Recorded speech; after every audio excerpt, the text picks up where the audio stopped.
Penggemar Ubisoft tidak senang. Raksasa game asal Prancis ini terus mengalami kekecewaan demi kekecewaan. Skull and Bones gagal total. Star Wars Outlaws gagal menjadi hit yang sangat dibutuhkan Ubisoft. Bahkan Assassin's Creed pun tidak lagi menjadi raksasa yang tak tertandingi seperti dulu. Jadi, apa yang sebenarnya terjadi? Setiap orang punya jawabannya sendiri dan semuanya mungkin salah. Beberapa penggemar menyalahkan penulisan yang terlalu woke. Para veteran industri menyalahkan pengembang yang kelebihan beban kerja dan manajemen yang terlalu gemuk. Tapi penjelasan itu tidak sepenuhnya menjelaskan apa yang terjadi, karena kenyataannya mungkin jauh lebih suram. Apakah Ubisoft berusaha membuat game yang hebat? Ataukah perusahaan itu telah berubah menjadi sesuatu yang sama sekali berbeda, dibentuk oleh kepentingan luar, pengumpulan data, dan kekuatan-kekuatan yang sebagian besar pemain tidak pernah lihat? Jawabannya bisa mengungkap masa depan, di mana industri game menghadapi momen kejatuhan ala Lehman Brothers, dan di mana para pemain berhenti menjadi pelanggan dan malah menjadi produk itu sendiri. Bagi mereka yang memegang saham Ubisoft pada tahun 2018, keadaannya terlihat baik. Perusahaan video game asal Prancis ini memiliki banyak waralaba sukses seperti Far Cry, Prince of Persia, dan tentu saja seri Assassin's Creed. Dengan lebih dari 20 seri yang dirilis dan berbagai spin-off di TV serta film, ini adalah salah satu merek paling terkenal di dunia video game. Ini juga menjadi salah satu faktor terbesar yang membuat saham Ubisoft melonjak ke rekor tertinggi lebih dari €102 per lembar. Tapi seperti roller coaster, ada saat naik, lalu jatuh dengan sangat cepat. Pada tahun 2024, saham Ubisoft anjlok menjadi sekitar €13, menghapus 87% nilai pemegang saham pada saham yang sebelumnya dianggap banyak orang sebagai investasi yang aman. Ini setara dengan memiliki uang $100 di saku Anda, lalu ketika Anda mengeluarkannya, uang itu berubah menjadi satu tiket bioskop saja. Akan mudah untuk mengira ini adalah keruntuhan umum di industri teknologi. Tapi bukan begitu. Saat Ubisoft terpuruk, hampir semua perusahaan lain justru melonjak. Nintendo terus naik sejak 2018 dan penerbit game ternama Konami yang dianggap sebagai pesaing Ubisoft mengalami lonjakan harga saham mulai tahun 2023. Jadi, masalahnya bukan pada industrinya, bukan juga pada gamenya. Ini tentang apa yang terjadi di balik layar. Ubisoft adalah raksasa di dunia video game. Selain judul-judul orisinal, mereka sangat bergantung pada kekayaan intelektual yang sudah ada, seperti Star Wars dan Avatar, dengan game-game yang penuh aksi. Perusahaan yang dipimpin oleh ketua dan CEO Yves Guillemot ini juga independen dan bisa membuat kesepakatan sendiri dengan perusahaan konsol. Tapi menjaga independensi itu tidaklah mudah. Perusahaan ini terus berkembang dan berhasil menolak tekanan untuk menjual hingga tahun 2015. Saat itulah sebuah perusahaan mencoba merampas pilihan itu darinya. Vivendi, sebuah korporasi media massa besar asal Prancis, mengincar perusahaan game tersebut sebagai bagian dari upaya ekspansi mereka.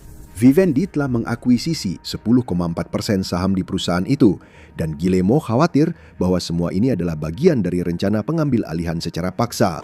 Saat Vivendi terus membeli saham melalui perusahaan lain, Guillemot berhasil mengajak anggota dewan untuk menyingkirkan perwakilan Vivendi. Pada tahun 2018, keduanya mencapai kesepakatan yang mengakhiri segala risiko pengambil alihan secara paksa yang bisa saja menjadi awal kehancurannya sendiri. Vivendi adalah ancaman yang mendesak, tetapi solusinya bisa saja lebih buruk daripada masalahnya. Dihantam oleh skandal, game yang mengecewakan, dan perjuangan mahal untuk bertahan hidup, Ubisoft pun beralih ke raksasa teknologi Tiongkok, Tencent, untuk mendapatkan investasi bernilai miliaran. Selama beberapa tahun terakhir, hal itu membuat Tencent menjadi pemegang saham terbesar kedua di Ubisoft. Beberapa orang mengatakan merekalah kekuatan di balik layar. Sekarang Ubisoft bisa saja terjebak dalam situasi seperti Sandra. Tapi kenapa para pendirinya menyerahkan kunci kerajaan? Perang dengan Vivendi memang sudah berakhir, tapi Ubisoft tidak bisa berdiri sendiri. Pemegang saham terbesar Ubisoft adalah Guillemot Brothers Limited, sebuah perusahaan yang dikendalikan oleh keluarga yang mendirikan Ubisoft. Hal ini sebagian besar dilakukan untuk tujuan pajak dan memberikan para pendiri lebih banyak fleksibilitas dalam memanfaatkan kekayaan, aset, dan utang. Tencent, yang telah banyak berinvestasi dalam aset video game selama bertahun-tahun, adalah perusahaan video game terbesar di dunia berdasarkan pendapatan, dan mereka telah mengincar Ubisoft. Pada tahun 2022, Tencent menginvestasikan €300 juta ke Guillemot Brothers Limited yang memberikan perusahaan tersebut hampir setengah dari kekuatan investasi, yaitu 49,9%. Ubisoft selalu menjaga kemandirian kreatifnya, tetapi kesepakatan ini langsung menjadikan Tencent salah satu pemain paling berpengaruh dalam masa depan perusahaan tersebut. Sementara itu, Ubisoft mendapatkan pendukung keuangan yang kuat. sementara Tencent memperluas jangkauannya ke salah satu penerbit game terbesar. Ini tampak seperti sebuah kemenangan. Itu juga mungkin telah menjadi vonis mati bagi Ubisoft. 300 juta euro terdengar seperti jumlah yang besar, tapi sebenarnya itu hanya seharga satu film blockbuster Marvel saat ini. Perusahaan teknologi besar bisa menghamburkan uang sebanyak itu seperti uang receh. Namun bagi Ubisoft, itu adalah tindakan putus asa. Mereka berjuang keras untuk menyelamatkan kursi dewan bagi para pendiri. Sekarang mereka menemukan mitra yang dikenal ingin tetap bersikap tidak banyak ikut campur. Model bisnis Tencent umumnya berpusat pada menjadi mitra diam dan memetik keuntungan. Ada beberapa syarat yang disertakan dalam kesepakatan itu yang membuatnya lebih dari sekedar investasi. Itu membuatnya seperti sebuah pernikahan. Bagi Tencent, kesepakatan itu mencakup masa larangan penjualan saham selama 8 tahun yang mencegah Tencent menjual sahamnya. Ini dilakukan untuk melindungi Ubisoft dari kesepakatan belakang layar yang bisa membuat investornya menyerahkan kendali perusahaan. Ubisoft juga menambahkan perlindungan jika perusahaan suatu saat dijual dengan menambahkan klausul keluar jika ada pemilik baru yang mengambil alih. Saat Ubisoft secara aktif mengelola pilihannya, pengaturan ini tampak menguntungkan bagi kedua belah pihak, menstabilkan perusahaan untuk masa depan. Di balik layar, Ubisoft sedang berjuang dan hanya memiliki sedikit pilihan. Perusahaan yang menanggung utang bukanlah hal yang mengejutkan, tetapi seringkali penumpukan utang adalah awal dari penjualan perusahaan atau kehancuran. Perusahaan yang lebih besar yang bisa menyerap utang tersebut akan membelinya dan mendapatkan semua asetnya sebagai imbalan atas beban keuangan awal yang harus ditanggung. Namun karena Ubisoft bersikeras untuk tidak menjual, mereka harus mencari cara untuk keluar dari utang mereka saat ini, yang pada tahun 2026 mencapai 2,45 miliar dolar. Ubisoft sekarang berada dalam situasi serba salah. Mereka harus melunasi utangnya, tetapi cara yang biasanya digunakan, yaitu penjualan cepat, tidak bisa dilakukan karena berbagai alasan. Itu hanya menyisakan satu calon pembeli, yaitu Tencent sendiri, yang sangat ingin membeli lebih banyak saham. Namun jika Ubisoft ingin tetap independen, mereka harus mencari cara baru untuk menjalankan bisnis. Apa yang terjadi selanjutnya adalah apa yang banyak dikatakan para gamer sebagai spiral kehancuran perusahaan. Karena perusahaan game yang dikenal dengan epik sejarah yang diakui mulai menghasilkan karya yang benar-benar buruk. Namun, apakah itu dilakukan dengan sengaja? Ubisoft terus merilis game dengan kecepatan biasanya dan beberapa di antaranya mendapat hype besar. Salah satu pilihan teratas adalah Skull and Bones, yang tampaknya seperti ide yang tidak mungkin gagal. Game ini membawa akurasi sejarah dari Assassin's Creed ke dalam permainan baru. Para pemain akan terlibat dalam aksi pembajakan dan peperangan laut di lautan lepas. Game aksi taktis ini menampilkan mekanik berlayar yang realistis, sesuatu yang belum pernah terlihat sebelumnya di dunia video game. Game ini memang inovatif, tapi apakah menyenangkan? Permainan ini harus didesain ulang beberapa kali untuk menyempurnakan mekanik pertarungan dan eksplorasinya.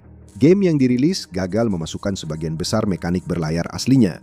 Sebagai gantinya, game ini lebih berfokus pada perburuan harta karun, pertempuran kapal, dan perang antar faksi. Hal ini membuatnya terasa kurang seperti game baru dan lebih seperti game klasik Ubisoft yang hanya diganti tampilannya, namun menghabiskan biaya produksi hingga 200 juta dolar. Game ini debut dengan ulasan buruk dan penjualan yang biasa-biasa saja setelah pengembangan yang panjang, dari diumumkan pada tahun 2017 hingga akhirnya dirilis pada tahun 2024. Dan itu baru permulaannya.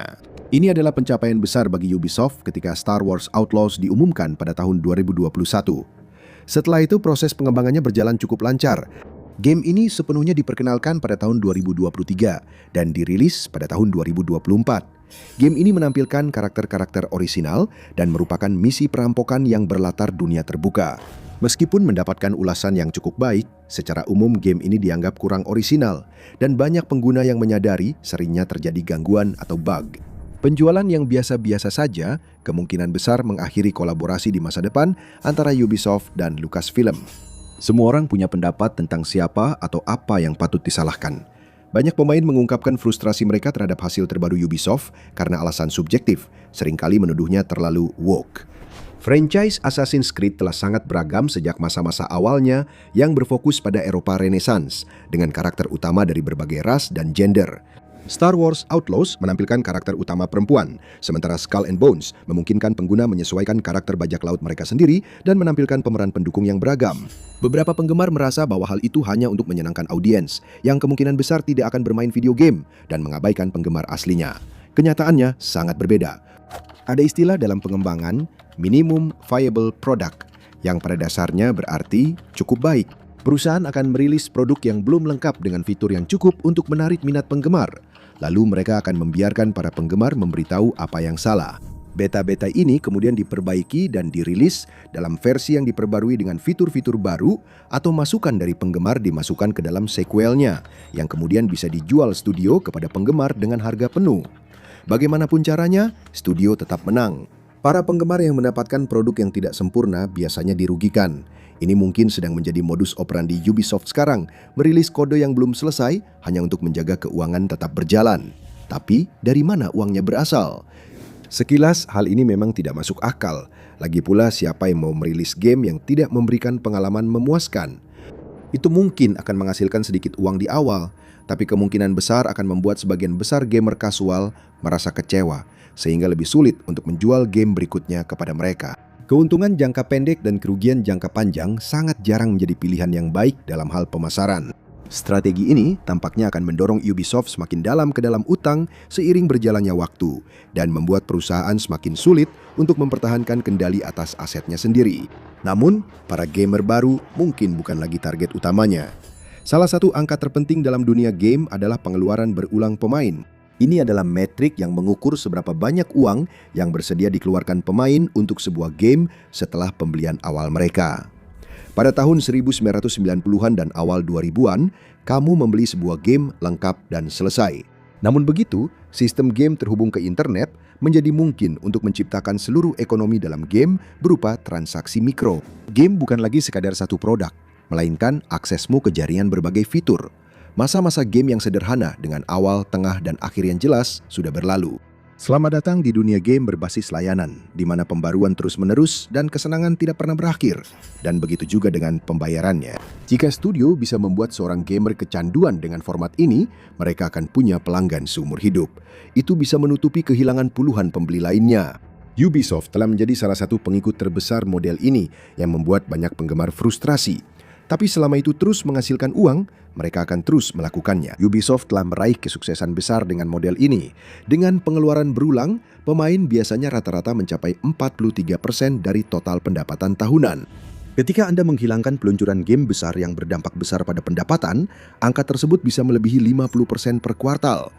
Itu uang yang sangat banyak hanya dengan menjual kostum baru dan meluncurkan musim pertempuran PvP baru. Dan ketika Anda perlu berusaha lebih sedikit daripada sebelumnya, Anda juga membutuhkan lebih sedikit tenaga ahli. Selama beberapa tahun terakhir, Ubisoft telah mengalami eksodus talenta pemrograman tingkat menengah. Tim tersebut digantikan oleh algoritma yang berfokus pada keterlibatan untuk menciptakan koleksi populer berikutnya. Ini bisnis yang bagus, tapi apakah bisa bertahan dalam jangka panjang? Tidak untuk perusahaan yang memiliki utang sebesar Ubisoft. Mereka butuh sesuatu yang lebih besar, dan mungkin mereka telah menemukannya dengan mengorbankan Anda. Pengumuman game Assassin's Creed baru adalah hal yang bisa membuat orang kembali antusias terhadap Ubisoft. Waralaba ini masih menjadi permata mahkota Ubisoft, dan seri terakhirnya dirilis pada tahun 2023. Jadi ketika Assassin's Creed Jade bocor pada tahun 2022, hal itu langsung menarik perhatian. Game ini akan berlatar pada dinasti Qin di abad ke-3 SM, dan untuk pertama kalinya menghadirkan karakter utama yang bisa dikustomisasi. Namun di balik layar ada rumor tentang masalah, dan tak lama kemudian rumor itu terbukti benar. Ini sebenarnya bukan Assassin's Creed sama sekali. Salah satunya, game ini akan dirilis secara eksklusif di Android dan iOS. Biasanya, itu berarti gameplay yang lebih terbatas dan fokus yang lebih besar pada gameplay berbasis level dibandingkan dengan narasi tunggal. Itu juga tempat di mana mikrotransaksi berkembang, seperti yang diketahui semua orang yang pernah memainkan game Match 3. Tapi selain itu, perpindahan salah satu waralaba video game terbesar di dunia ke platform mobile menimbulkan kekhawatiran akan momok lain dalam dunia game mobile. Selamat datang di dunia algoritma, di mana kamu adalah produknya. Assassin's Creed Jade bukanlah produksi Ubisoft, melainkan dialidayakan ke Tencent dengan RPG mobile ini ditangani oleh Level Infinite, divisi game mobile mereka. Dirancang sebagai game free-to-play, sedikit yang diketahui tentang gameplay sebenarnya selain beberapa trailer yang menggoda yang mengisyaratkan pertarungan sengit.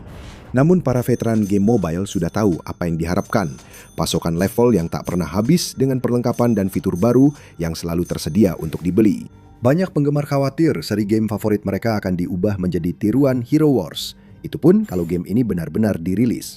Meskipun game ini belum resmi dibatalkan, game ini mengalami penundaan besar sejak 2022 dan kabar tentang pengembangannya pun nyaris tidak terdengar lagi.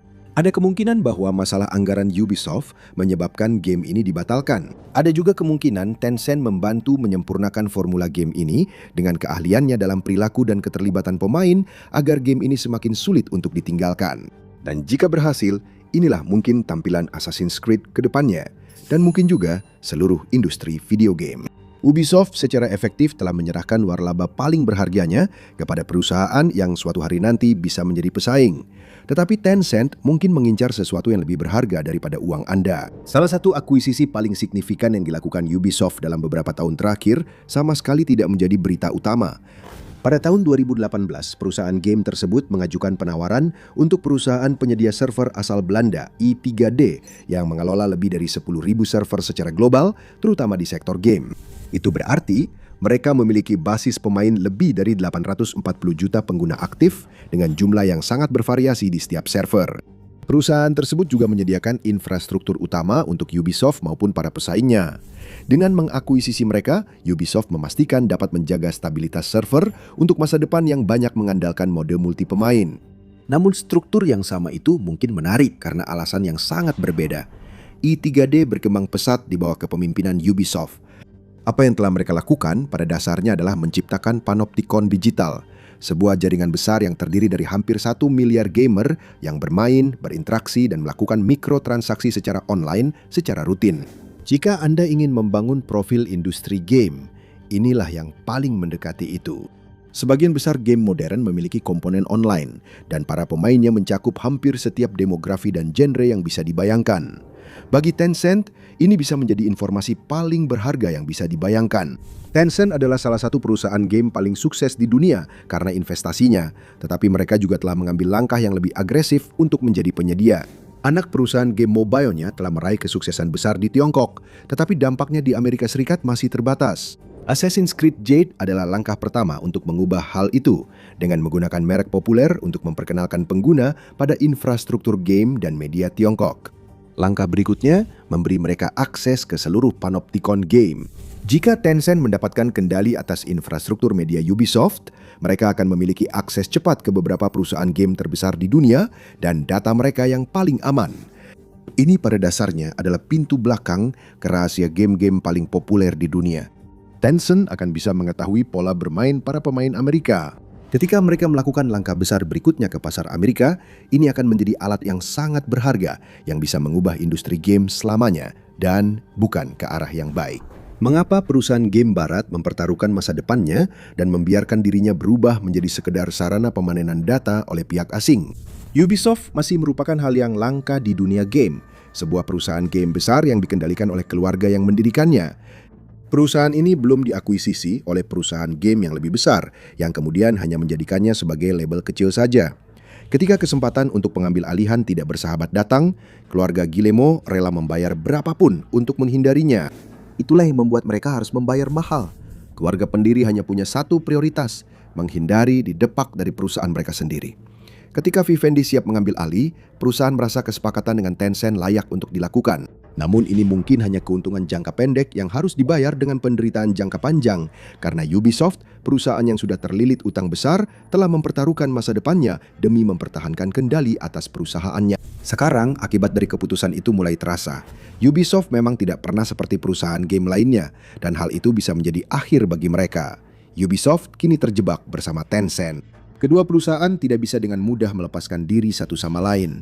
Dan itu tidak masalah bagi Tencent yang punya banyak uang dan telah berinvestasi besar-besaran di perusahaan seperti Ubisoft. Tapi bagi Ubisoft, mereka telah mengorbankan sebagian kemandiriannya dan sekarang punya daya tawar yang lebih kecil. Mereka masih terlilit utang besar dan terancam bangkrut, kecuali kinerja bisnis game mereka membaik.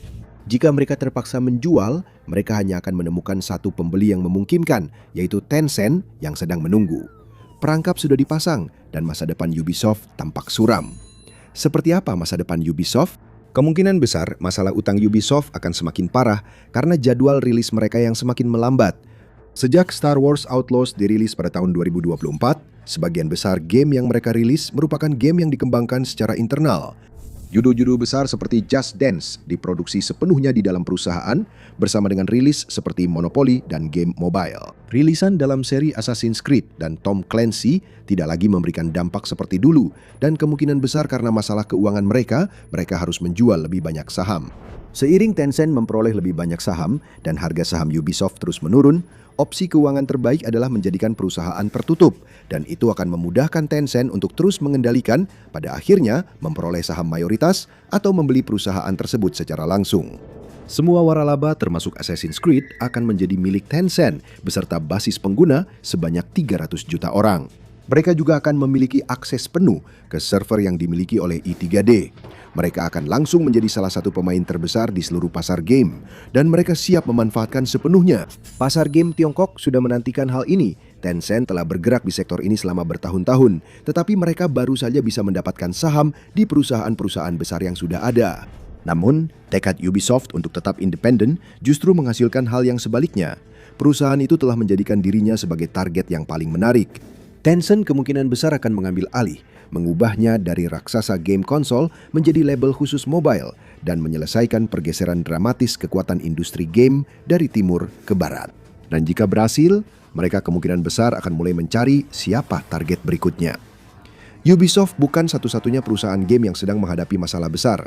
Salah satu nama terbesar di sektor ini juga sedang menghadapi masalahnya sendiri. Lihat video karyawan senilai $50 juta mengapa Electronic Arts sudah tamat, atau tonton video ini sebagai gantinya.